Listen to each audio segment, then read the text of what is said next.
Welcome to my garage. Let's talk about things that I've messed up. Yeah, you're watching me in real time understanding that something's not quite right here. I've worked this gig like a dozen times. No major issues, you guys have seen it. And yet here we are, a whole year of running show. And then I go and do something like this. It's me putting an E609 on a guitar cab facing the completely wrong direction. Perfect. And I think she even makes a remark about it. Okay, So so it's the black side. And I say something like, no, that's how it's supposed to go. But just in case you don't know, here's what an E609 looks like. It literally says front across the part of the microphone that points towards the sound source. Perfect. I don't have visual evidence, but I did notice the mistake after their sound check and I fixed it. But I'm gonna take this moment to defend myself. This is me using the microphone correctly, before and after this event. You can go and check the upload dates if you want to. It's true. And, I feel vindicated. Moral of the story, sometimes you do dumb stuff. Don't let it ruin your night. This one was a blow to my ego. And, now I get to share it with you guys. Again. This is a guy who wants to hide under a rock. But what exactly is happening here?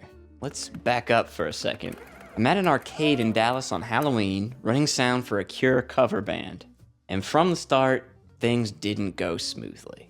When we got there, the staff were still setting up the stage, and it was barely big enough to handle a 5-piece band. Luckily, everybody were on in-ear systems. I remember saying to the band something like, let's just use my IEM systems because it's easier and already wired up. Good idea, Connor. But here's the problem. When I got everybody mic'd up and line checked, nothing was coming through the IEM system. Like no signal at all.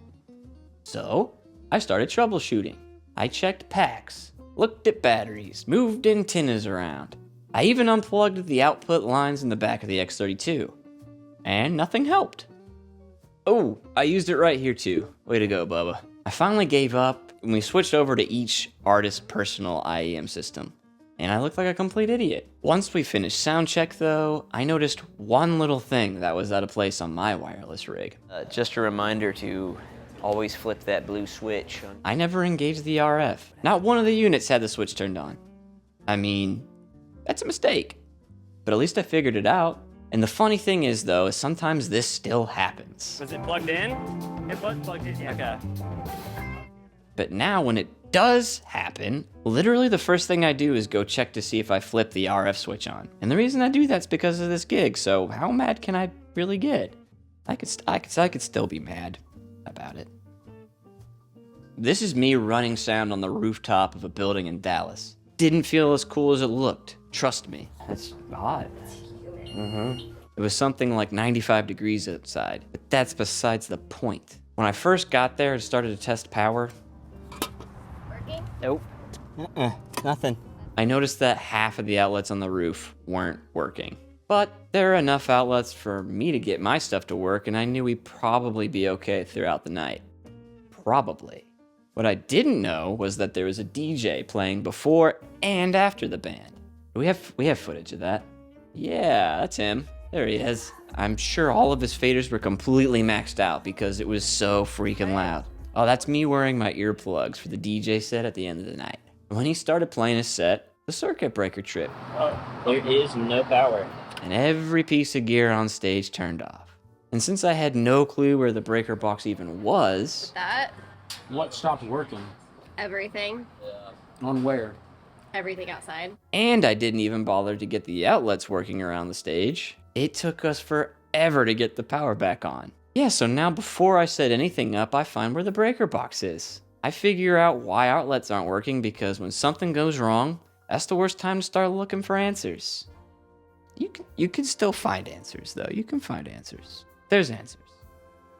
I don't know how often you guys work with kids, but I never do. Oh, hold on 1 second. I think I got your hair. I'm sorry. So everything about this gig was new territory for me. I'm still trying to figure out what exactly was going on here, but I think they were given presentations on what they learned that semester, and then needed labs and wireless mics to do it. That's great. That's what I'm here for. But after working with them only briefly, I came to a remarkable conclusion. It's different working with kids. Very insightful. One kid turned off his lav before he even got onto the stage to give his presentation, which, yeah, I get it. That happens. But every kid with a headset did the exact same thing when it came time for them to start talking with it. I'll demonstrate. Okay. They would grab the capsule of the headset and speak into it just like this. I mean, yeah, it was hilarious, but I also died a little bit inside because this thing's expensive. It wasn't smart to bring it at all. They didn't break it or anything, but it doesn't really move the same as it used to. However, the next week when I had another one of these gigs, I made sure to wire up the little guys exclusively with this instead. I don't see it. This thing's super cheap. It's like $40 max. And if they break it, I'm not going to care, like at all. I'm not going to care. Oh, the things you learn working with the children. If you've ever wondered what it would be like to run sound at an Amazon fulfillment center next to a freight airport, wonder no more. Nothing is cooler than an Apache helicopter.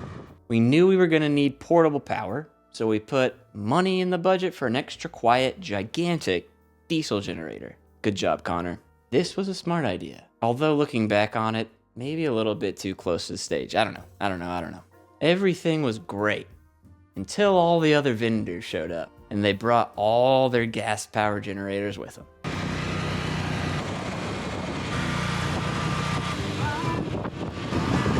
I mean, could you hear the band? Technically, but it wasn't good. That's why I gotta say this one doesn't really get a happy ending. We just had to plow ahead and get through the day. I did get to wear this cool bandana though. Lessons learned? Bandanas are never as cool as you think they are in the moment, and sometimes shit happens. That'll work. Go to the next one. Have you ever done more work than you actually had to? I've done that a lot. Like each and every time I worked here. Or here. How's that, about even? Or here. And here too. I mean, the list goes on and on and on. But what do I mean by this exactly? Why wasn't I using my IEMs to send a wireless signal to all these speakers? No more laying out long XLR runs. No more gaff tape. No more tripping hazards for drunk patrons. It's a no-brainer. The first time I did it was here. And I thought to myself, yeah, this is pretty good. Hey, 1, 2. I like this. Then I did it again. And I kept doing it, even in places where it was completely unnecessary, because it's just that easy to do. I could have made so many of those earlier gigs a lot easier if I had just used my existing in-ear systems to run these without any XLR cable. So much easier to set up and way easier to take down at the end of the night. And I'll tell you why I didn't do it. Because I was worried the client would say no and then go with somebody else. But the truth is, they'll probably just say yes and move on with their lives. Because they have other things to do. Or they'll say no, but they don't want to go and find another vendor because that's a pain, right? And you'll just take it off the estimate. It's not a big deal. Not a big deal. Another parking lot gig. But this time, we're outside of a Cracker Barrel about a mile away from a NASCAR race. But the racetrack wasn't the problem. My issue is self-made. This one came together last minute. I got the call like 5 days before and said yes without thinking too hard about it. I'm testing out the system and I don't like what the subwoofer is doing. So I dive into trying to figure out what it was. Sounds terrible. It's not the back of the unit, that's fine. And there's no EQ work being done on the output. So I just ditched the sub. But at the end of the sound check, it kind of dawned on me what the issue was. The output I had plugged into was used as front fill the night before, and it had the low end cut out of it. So I fixed the issue and everything was fine. But that one really upset me for some reason. I don't know. The look of a guy who miscalculated everything. I thought I did my research on this venue. Turns out, not so much. I Googled and I found pictures. Stage? Check. Power outlets? Check. People I knew who have played there before? Check. I helped record this guy's album, by the way. His name's Jeff Claiborne.